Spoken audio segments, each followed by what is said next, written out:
Hi, back. Now, this is another story from the same book, collected short stories of Ruskin Bond. And this story is titled When Darkness Falls. Markham had, for many years, lived alone in a small room adjoining the disused cellars of the old Empire Hotel in one of our hill stations. His army pension gave him enough money to pay for his room rent and his basic needs, but he shunned the outside world by daylight anyway, partly because of a natural reticence and partly because he was not very nice to look at. While Markham was serving in Burma during the war, a shell had exploded near his dugout, tearing away most of his face.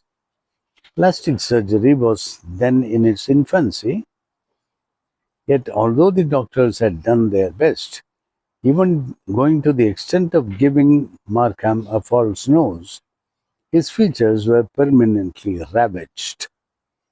On the few occasions that he had walked abroad by day, he had been mistaken for someone in the final stages of leprosy and been given a wide berth. He had been given the basement room by the hotel's elderly estate manager, Nagy, who had known Markham in the early years before the war, when Nagy was just a room boy. Markham had himself been a youthful assistant manager at the time, and he had helped the eager young Nagy advance from room boy to bartender to office clerk. When Markham took up a wartime commission, Nagy rose even further. Now Markham was well into his late 60s, with Nagy not very far behind. After a post-war pre-independence slump, the hill station was thriving again. But both Nagy and Markham belonged to another era, another time, and another generation and place. So did the old hotel, now going to seed, but clinging to its name and surviving on its reputation, the old Empire Hotel. "We are dead, but we won't lie down," joked Markham. But he didn't find it very funny. Day after day, alone in the stark simplicity of his room, there was little he could do except read or listen to his shortwave transmitter radio. But he would emerge at night to prowl about the vast hotel grounds and occasionally take a midnight stroll along the deserted mall. During these forays into the outer world, he wore an old felt hat which hid part of his face. He had tried wearing a mask, but that had been even before, maybe even more frightening for those who saw it, especially under a street lamp. A couple of honeymooners, walking back to the hotel late at night, had come face to face with Markham and had fled the hill station the next day. Dogs did not like the mask either. They set up a furious barking at Markham's approach, stopping only when he removed the mask. They did not seem to mind his face. A policeman returning home late had accosted Markham, suspecting him of being a burglar, and snatched off the mask. Markham, sans nose, sans jaw, and one eye, had smiled a crooked smile, and the policeman had taken to his heels, and he ran away. Thieves and gundas he could handle, not ghostly apparitions straight out of hell. Apart from Nagy, only a few knew of Markham's existence. These were the lower paid employees who had grown used to him over the years, as one gets used to a lame dog or a crippled cow. The gardener, the sweeper, the dhobi, the night chowkidar all knew him as a sort of presence. They did not look at him. A man with one eye is said to have the evil eye, and one baleful glance from Markham's single eye was enough to upset anyone with a superstitious nature. He had no problems with the menial stuff, and he wisely kept away from the hotel lobby, bar, dining room, and corridors. He did not want to frighten the customers away. That would have spelt an end to his own liberty. The owner, who was away most of the time, did not know of his existence, nor did his wife, who lived in the east wing of the hotel, where Markham had never ventured. The hotel covered a vast area which included several unused buildings and decaying outhouses. There was a beer garden, no longer frequented, overgrown with weeds and untamed shrubbery. There were tennis courts, rarely used, a squash court inhabited by a family of goats, a children's playground with a broken seesaw, a ballroom which hadn't seen a ball in 50 years, cellars which were never opened, and a billiard room said to be haunted. As his name implied, Markham's forebears were English, with a bit of Allahabad thrown in. It was said that he was related to Kipling on his mother's side, but he never made this claim himself. He had a fair hair and one grey-blue eye. The other, of course, was missing. His artificial nose could be removed whenever he wished, and as he found it a little uncomfortable, he usually took it off when he was alone in his room. It rested on his bedside table, staring at the ceiling. Over the years, it had acquired a character of its own, and those, like Nagy, who had seen it, looked upon looked upon it with a certain amount of awe.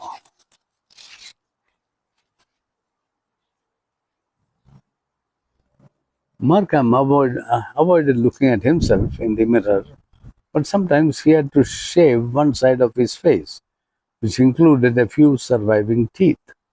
There was a gaping hole in his left cheek, and after all these years it still looked raw. When it was past midnight, Markham emerged from his lair and prowled the grounds of the old hotel. They belonged to him, really, as no one else patrolled them at that hour, not even the night chowkidar, who was usually to be found asleep on a tattered sofa outside the lounge. Wearing his old hat and cape, Markham did his rounds. He was a ghostly figure, no doubt, and the few who had glimpsed him in those late hours had taken him for a supernatural visitor. In this way, the hotel had acquired a reputation of being haunted. Some guests liked the idea of having a resident ghost. Others stayed away. On this particular night, Markham was more restless than usual, more discontented with himself in particular and with the world in general. He wanted a little change, and who wouldn't in similar circumstances? He had promised Nagy that he would avoid the interior of the hotel as far as possible. But it was midsummer. The days were warm and languid, the nights were cool and balmy, and he felt like being in the proximity of other humans, even if he could not socialize with them. And so late at night, he slipped out of the passage to his cellar room and ascended the steps that led to the old banquet hall, now just a huge dining room. A single light was burning at the end of the hall. Beneath it stood an old piano. Markham lifted the lid and ran his fingers over the keys. He could still pick out a tune, although it was many years since he had played for anyone or even for himself. Now at least he could indulge himself a little. An old song came back to him and he played it softly, hesitantly, recalling a few words. But it's a long, long time from May to December, and the days grow short when we reach September. He couldn't remember all the words, so he just hummed a little as he played. Suddenly, something came down with a crash at the other end of the room. Markham looked up startled. The hotel cat had knocked over a soup tureen that had been left on one of the tables.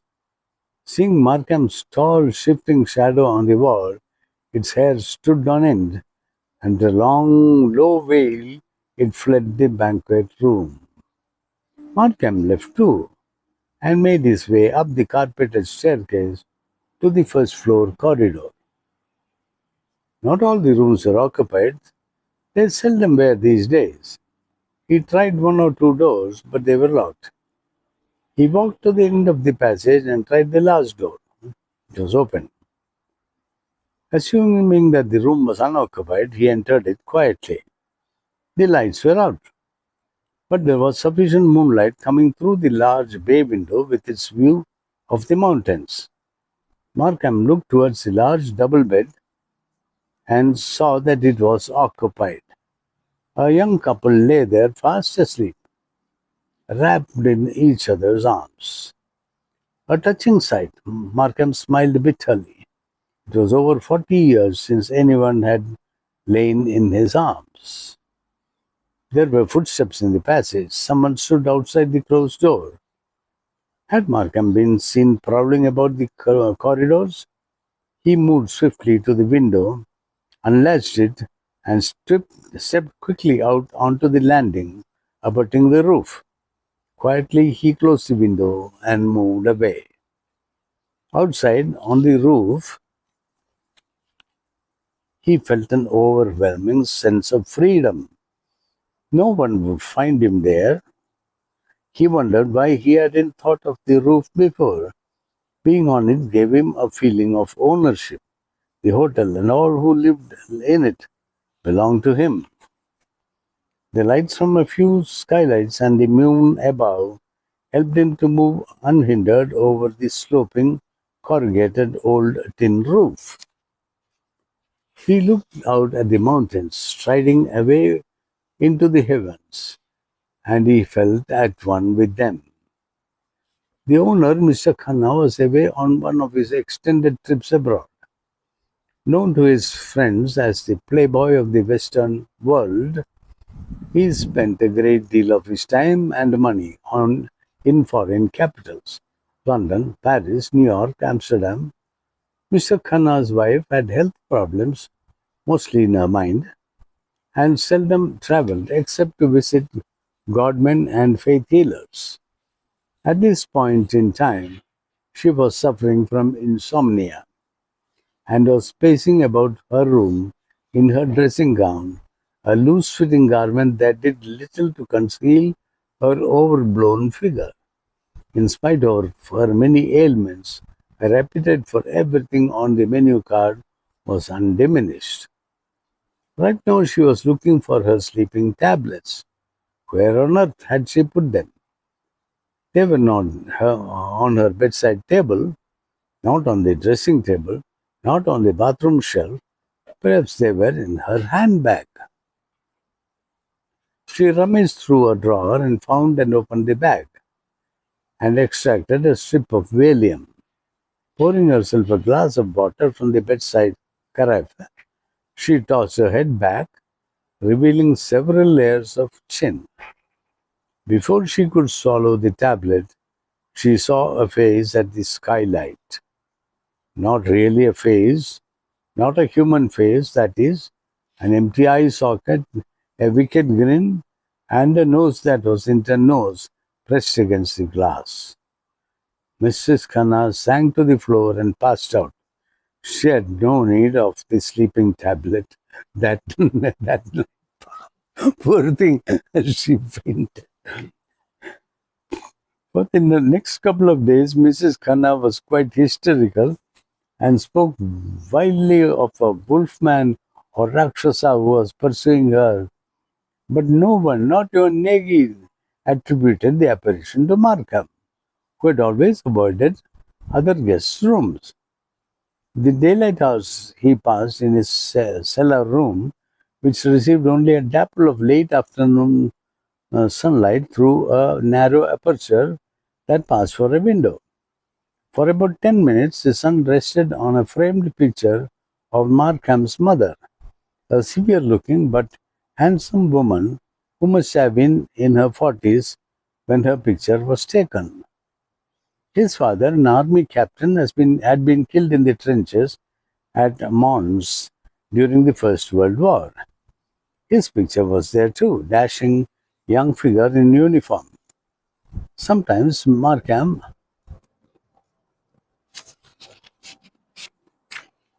wished that he too had died from his wounds, but he had been kept alive, and then he had stayed dead alive all these years.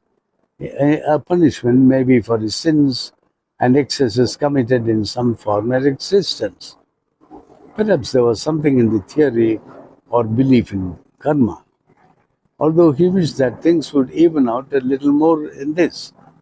Why did we have to wait for the next time around? Markham had read Emerson's essays on the law of compensation, but that didn't seem to work either. He had often thought of suicide as a way of cheating the fates that had made him the child of handsome parents, no better than a hideous gargoyle.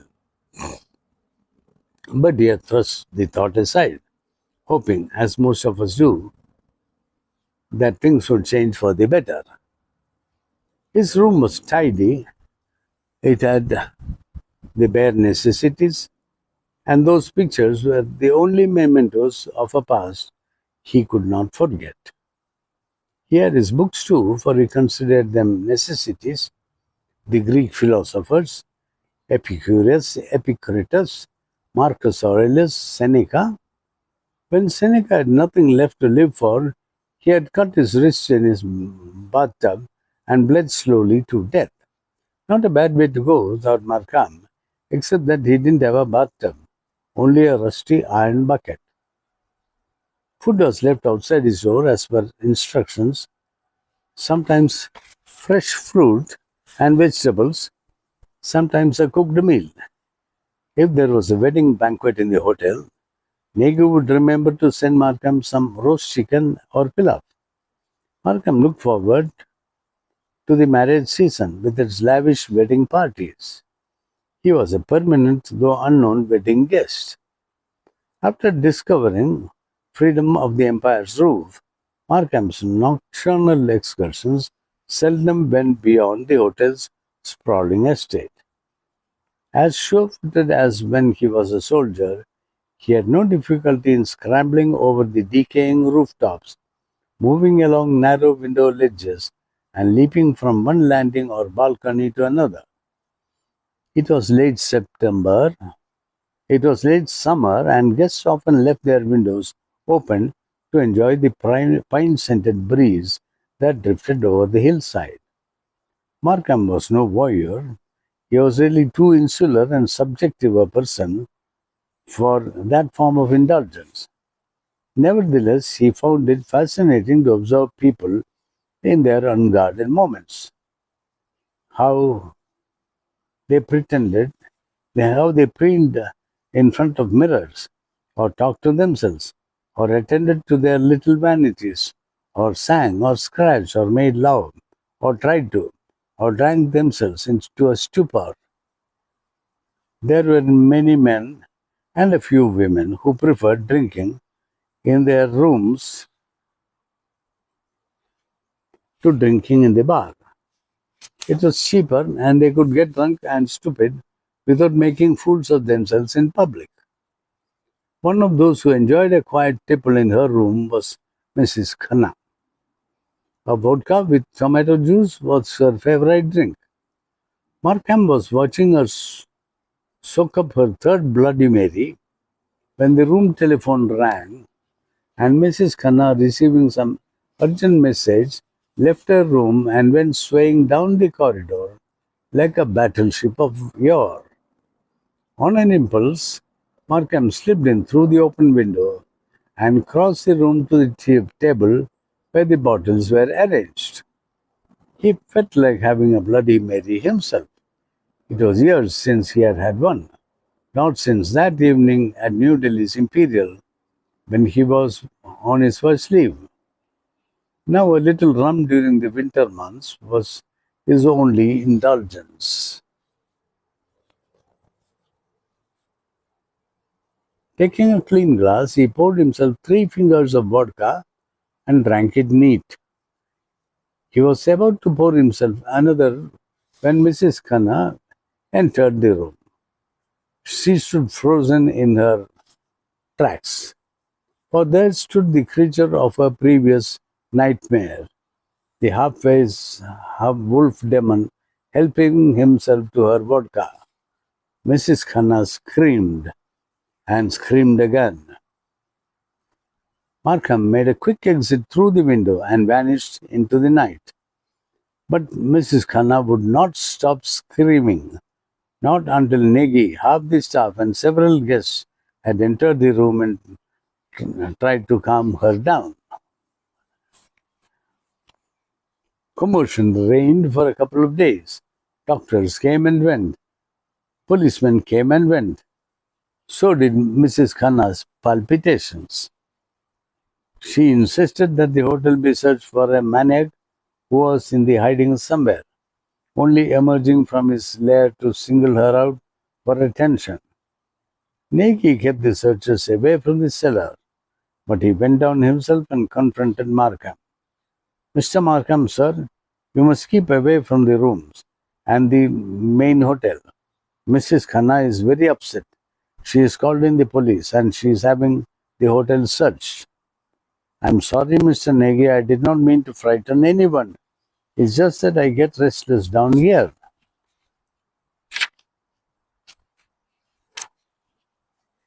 If she finds out you are living here, you'll have to go. She gives the orders when Mr. Khanna is away. This is my only home. Where would I go? I know, Mr. Markham, I know. I understand, but do others. It unnerves them, coming upon you without any warning. Stories are going around. Business is bad enough without the hotel getting a reputation for strange goings on. If you must go out at night, use the rear gate and stick to the forest path. Avoid the mall road. Times have changed, Mr. Markham. There are no private places anymore. If you have to leave, you will be in the public eye, and I know you don't want that. No, I can't leave this place. I'll stick to my room. You have been good to me, Mr. Negi. That's all right. I'll see that you get what you need. Just keep out of sight. So Markham confined himself to his room for a week, 2 weeks, three, while the monsoon rain swept across the hills, and a clinging mist gave everything a musty, rotting smell. By mid-August, life in a hill station can become quite depressing for its residents. The absence of sunshine has something to do with it. Even strolling along the mall is not much fun when a thin, clawing drizzle is drifting into your face. No wonder some take to drink. The hotel bar had a few more customers than usual, although the carpet stank of mildew and rat's urine. Markham made friends with a shrew that used to visit his room. Shrews have poor eyesight and are easily caught and killed. But as they are supposed to bring good fortune, they were left alone by the hotel staff. Markham was grateful for the little company and fed the shrew biscuits and dry bread. It moved about in his room quite freely and slept in the bottom drawer of his dressing table. Unlike the cat, it had no objection to Markham's face or lack of it. Towards the end of August, when there was still no relief from the endless rain and cloying mist, Markham grew restless again. He made one brief nocturnal visit to the park behind the hotel and came back soaked to the skin. It seemed a pointless exercise at tramping through the long leech infested grass. What he really longed for was to touch that piano again.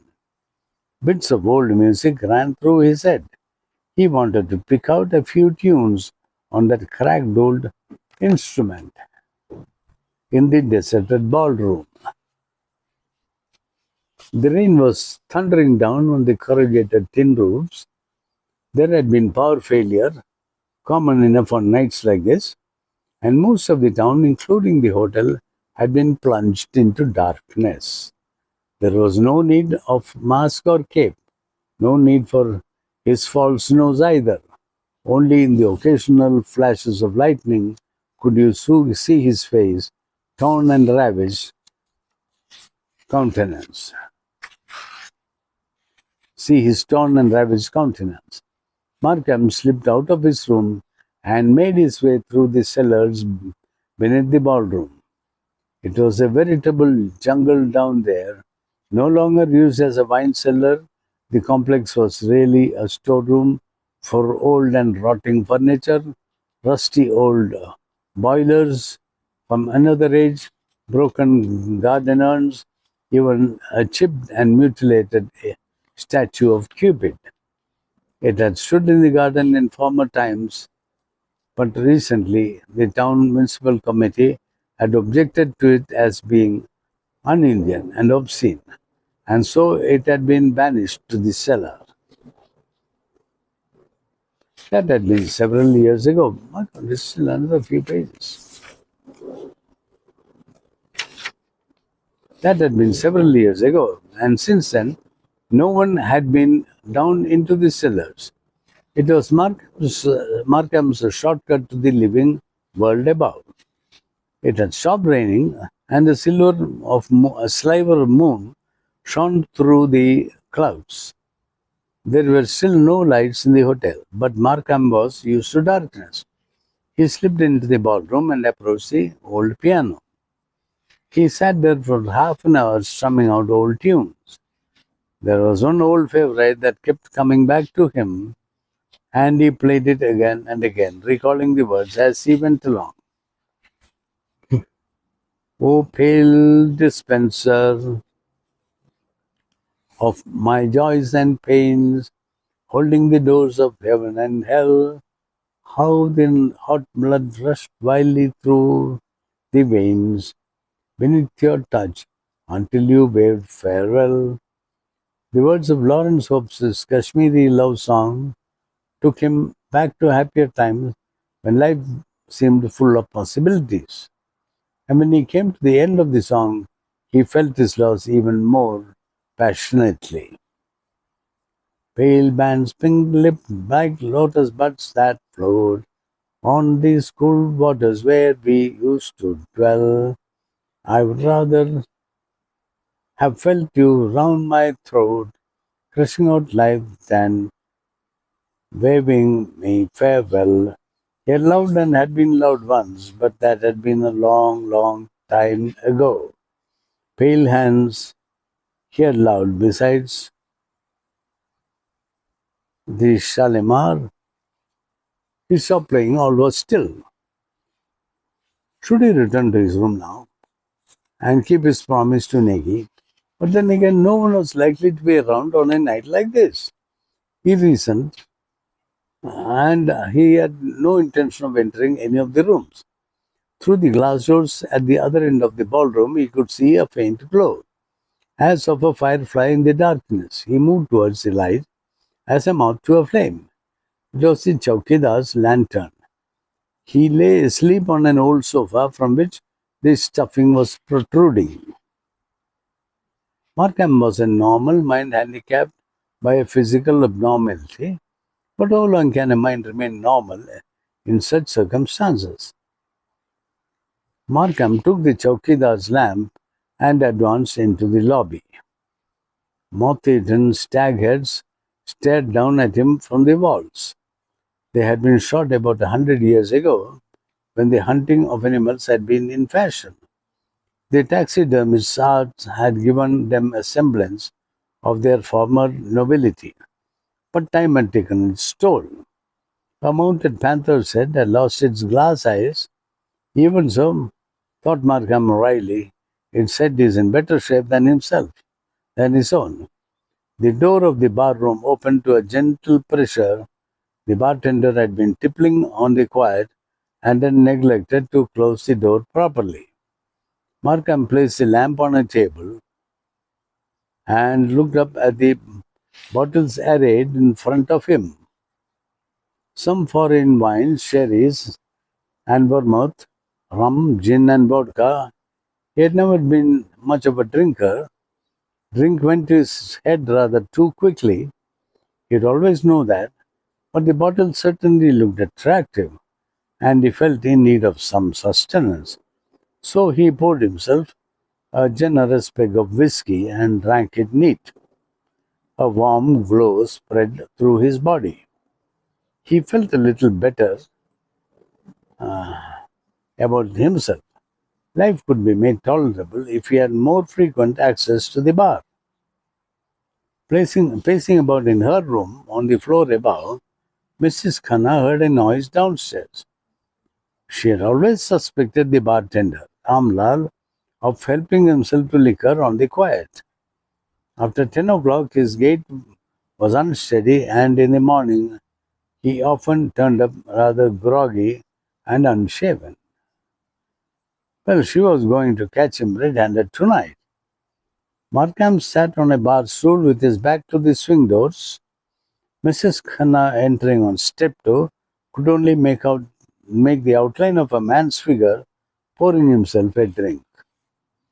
The wind in the passage muffled the sound of Mrs. Khanna's approach.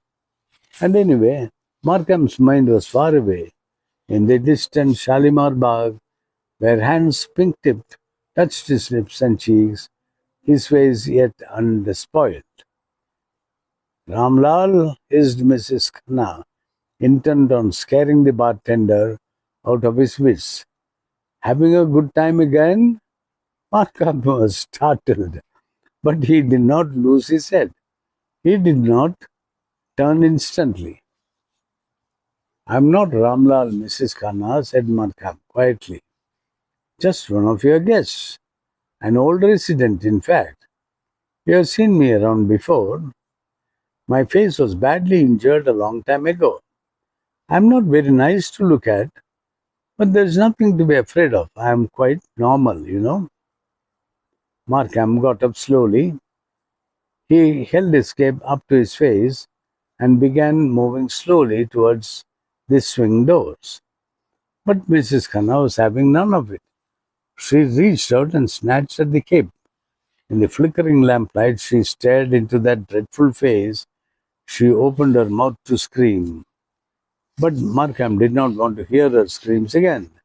They shattered the stillness and beauty of the night. There was nothing beautiful about a woman's scream, especially Mrs. Khanna's. He reached out for his tormentor and grabbed her by the throat. He wanted to stop her screaming, that was all. But he had strong hands. Struggling, the pair of them knocked over a chair and fell against the table. Quite normal, Mrs. Khanna, he said again and again, his voice ascending. I'm quite normal. Her legs slid down beneath a bar stool. Still he held on, squeezing, pressing. All those years of frustration were in that grip, crushing out life and waving it farewell. Involuntarily, she flung out an arm and knocked over the lamp. Markham released his grip. She fell heavily on the carpet. A rivulet of burning oils sped across the floor and set fire to the hem of her nightgown. But Mrs. Khanna was now oblivious to what was happening. The flames took hold of a curtain and ran upwards towards the wooden ceiling. Markham picked up a jug of water and threw it on the flames. It made no difference. Horrified, he dashed through the swing doors and called for help. The chowkidar stirred sluggishly and called out, Khabardar! Who goes there? He saw a red glow in the bar, rubbed his eyes in consternation, and began looking for his lamp. He did not really need one. Bright flames were leaping out of the French windows. Fire! Shouted the chowkidar and ran for help. The whole old hotel, with its timbered floors and ceilings, oaken beams and staircases, mahogany and rosewood furniture, was a veritable tinder box. By the time the chowkidar could summon help, the fire had spread to the dining room and was licking its way up the stairs to the first floor rooms. Markham had already ascended the staircase and was pounding on doors, shouting, get up, fire below, fire below. He ran to the far end of the corridor where Nagy had his room and pounded on the door with his fists until Nagy woke up. The hotel's on fire, shouted Markham and ran back the way he had come. There was little more that he could do. Some of the hotel staff were now rushing about with buckets of water, but the stairs and landing were ablaze. On those living on the first floor had to retreat to the servants' entrance, where a flight of stone steps led down to the tennis courts. Here they gathered, looking on in awe and consternation as the fire spread rapidly through the main building, showing itself at the windows as it went along.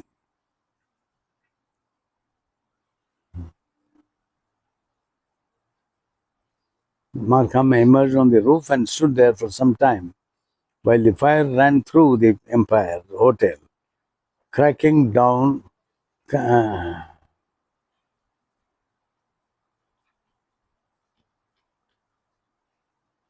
cracking vigorously and lighting up the sky. The people below spotted him on the roof and waved and shouted to him to come down. Smoke billowed around him. Then he disappeared from view. It was a fire to remember. The town had seen nothing like it before. Before the Abbey School had gone up in flames 40 years earlier, and only the soldier residents could remember that one. Nagy and the hotel staff could only watch helplessly as the fire raged through the old timbered building, consuming all that stood in its way.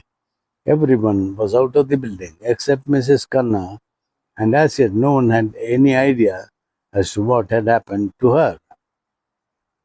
Towards morning, it began raining heavily again, and this finally quenched the fire. But by then the buildings had been gutted, and the Empire Hotel that had stood protectively over the town for over 100 years was no more. Mrs. Khanna's charred body was recovered from the ruins, and a telegram was sent to Mr. Khanna in Geneva, and phone calls were made to sundry relatives and insurance officers. Nagy was very much in charge. When the initial confusion was over, Nagy remembered Markham and walked round to the rear of the gutted building and down the cellar steps. The basement and the cellar had escaped the worst of the fire, but they were full of smoke. Nagy found Markham's door open. Markham was stretched out on his bed. The empty bottle of sleeping tablets on the bedside table told its own story, but it was more likely that he had suffocated from the smoke. Markham's artificial nose lay on the dressing table. Nagy picked it up and placed it on the dead man's poor face. The hotel had gone, and with it Nagy's livelihood. An old friend had gone too, an era had passed, but Nagy was the sort who liked to tidy up afterwards. That's the end of the story. Very, very, very tumultuous and unhappy story. So that's it. You can put it out.